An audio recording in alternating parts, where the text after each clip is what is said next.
Your beloved New York City may well be led by a communist soon, Zohran Mandani, who in his nomination speech said he will defy ICE and will not allow ICE to arrest criminal aliens in New York City. Your message to communist Zohran Mandani? Well, then we'll have to arrest him. Look, we don't need a communist in this country, but if we have one, I'm going to be watching over him very carefully on behalf of the nation. We send him money. We send him all the things that he needs to run a government. And by the way, they get about 3 times what you get, Ron. If you look at...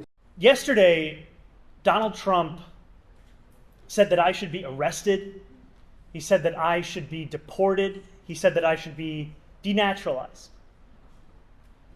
And he said those things about me, someone who stands to be the first immigrant mayor of this city in generations, someone who would also be the first Muslim and the first South Asian mayor in this city's history.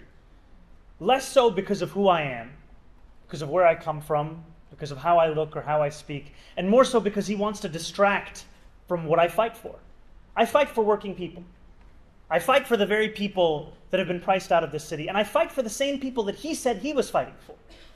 This is the same president who ran on a campaign of cheaper groceries, who ran on a campaign about easing a suffocating cost of living crisis.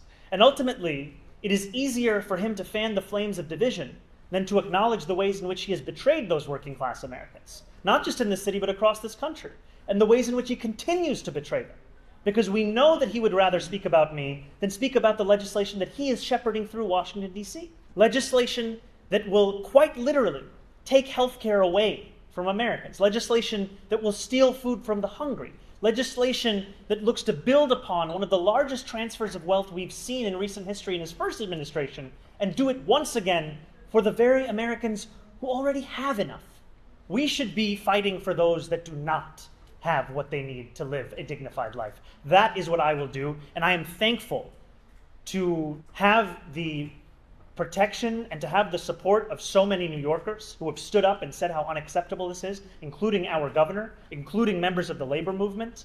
And ultimately, what I fear for is that if this is what Donald Trump and his administration feel comfortable about saying about the Democratic nominee for the mayor of New York City, imagine what they feel comfortable saying and doing about immigrants whose names they don't even know.